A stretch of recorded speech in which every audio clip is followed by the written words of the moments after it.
মোদির গৌরব, মোদির আশা, আমরই বাংলা ভাষা।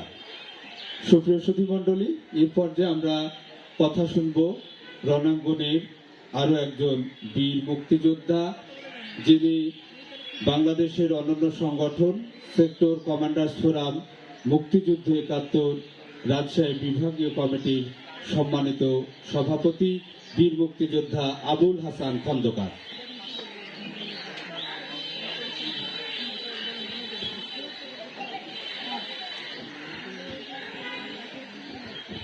ধন্যবাদ উজ্জ্বল।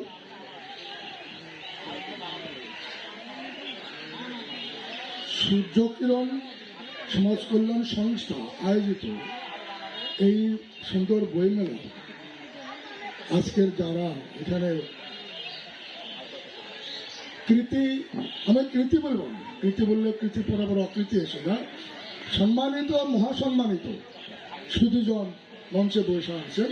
তার মধ্যে আমার শ্রদ্ধেয় sir professor Ruhul Amin sir, বীর মুক্তিযোদ্ধা ডাক্তার মোহাম্মদ আব্দুল মান্নান, আর আমার আর একজন স্যার, উনি আমার ফ্যামিলির সঙ্গে, মানে ফ্যামিলির সঙ্গে নয়, আমার নাতিনের সঙ্গে সম্পৃক্ত অধ্যক্ষ প্রফেসর হাবিবুর রহমান স্যার রাশি কলেজ।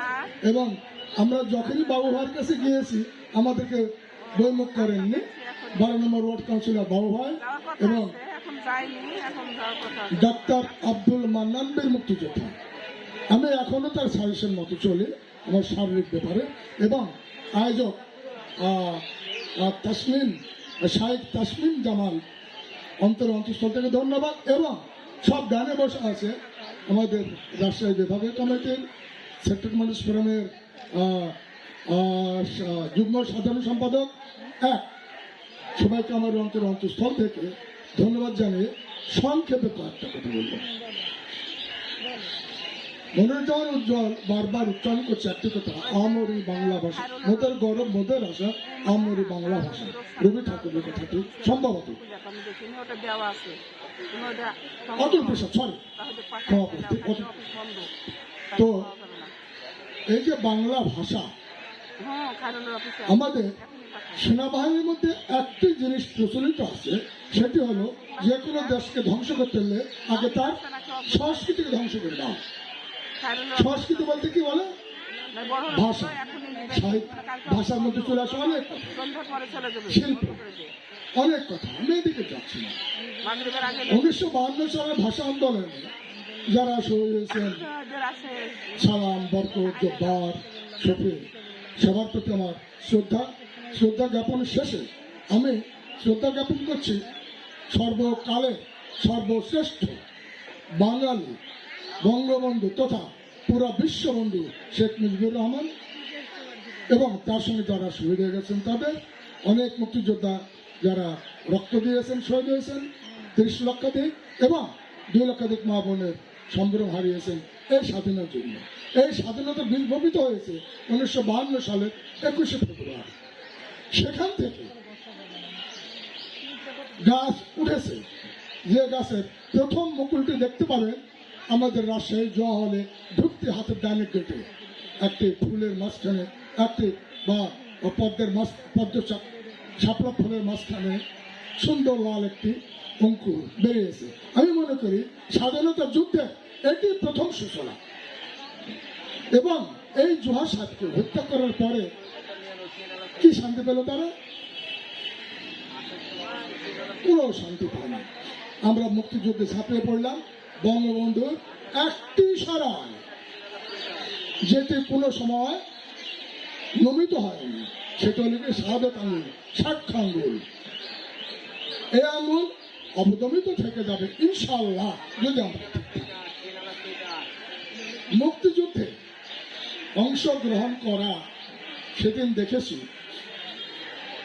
কোনো ধনী লোক আমি পাইনি, পা ফাটা, গেঞ্জি ছেঁড়া, লুঙ্গি পরা এদেরকে, এবং যাদেরকে পেয়েছি তারা কিন্তু কিছু পাবো বলে এদেশে অস্ত্র ধরেনি স্বাধীন করার জন্য। পাকিস্তান হানাদার বাহিনীর একটাই স্বপ্ন ছিল, যেখানে মুক্তিযোদ্ধা আছে সেখানে ধরো এবং মারো, কিন্তু ব্যর্থ। আমরা ঘুরি তাদের আগে আগে আর ওরা ঘুরে আমাদের পিছে পিছিয়ে। এটি বাস্তব। আজকে আমাদের বঙ্গবন্ধু দিক নির্দেশনা আমাদের চলতে গিয়ে যারা গাজী হয়েছে যুদ্ধ করে, আজকে আমরা স্বাধীন দেশ পেয়েছি, এই বাংলাদেশ পেয়েছি।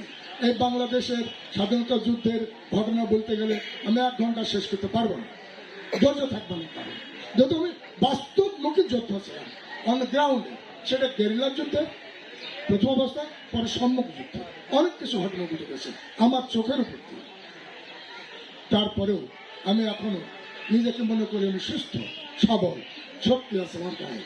কিন্তু যখন বয়সের হিসাব করি তখন দেখি আমার বয়স অনেক হয়ে গেছে, আমি বৃদ্ধ হয়ে গেছি। কিন্তু মনের জোরে আমি আছি কি আমি একজন মুক্তিযোদ্ধা।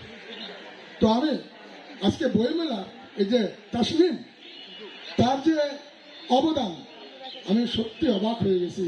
এই ছোট্ট একটি ছেলে, তার এত আন্তরিকতা, এত ভালোবাসা এই দেশের প্রতি, বাংলা ভাষার প্রতি, বাংলা বইয়ের প্রতি। আজকে দেখেন অনেকে ঘুরে বেড়াচ্ছেন, দুঃখের কথা একটু বলতে হয়, বাংলা ভাষার জন্য আমরা এগুলো করছি, এগুলো আমাদের বেড়া। আমি ধরে বসছিলাম কড়াইতলা, যে আপনি কোন ভাষায় কথা বলছেন? বাংলা ভাষা। তো যেখানে উর্দু ভাষা, আরবি ভাষা আছে চলে যান, বাংলাদেশে কেন? আমরা সব বেদাত করছি, আপনি সুদাত করেন, যান। ওখানে কথা কাটাকাটি হয়েছে, কিন্তু আমাদের পায়রা উঠেনি। আপনাদেরকে একটা অনুরোধ করি, যারা এই ধরনের কথা বলবে ওইখানে ধরে বসেন। এই দেশ আমাদের বঙ্গবন্ধু মুক্তিযোদ্ধাদের। তো আমি বেশি কথা নেব না, আপনাদের প্রতি কয়েকটা অনুরোধ রেখে যাই। আমার এই ভাষা, মায়ের ভাষা, মাতৃভাষা, এবং এই মাতৃভাষা এবং কিছু কথা আমার ফেসবুক আমি ধারাবাহিক করছি, যারা আমার ফেসবুকে অ্যাড আছেন দেখবেন, বিস্তারিত করছি। কিন্তু এটা হয়তো আমি 15-20টা সিরিজে শেষ করতে পারবো না, তো মোটামুটি করছি। বাংলা ভাষা অর্জন করতে গিয়ে নাজিমউদ্দিন কি করেছে? অন্যায় অত্যাচার করেছে এবং আমাদেরকে বলেছে তারা পাকিস্তানের শত্রু। সঙ্গে সঙ্গে এটার পরিপ্রেক্ষিতে যে 21শে ফেব্রুয়ারি যে ছাত্ররা ঝাঁপিয়ে পড়েছিল, প্রমাণ করা দিয়েছে নাজিমউদ্দিনকে যে আমরা দেশের শত্রু না, আমার দেশের বন্ধু, আমরা বাংলা ভাষার বন্ধু। তারপরে মৌলানা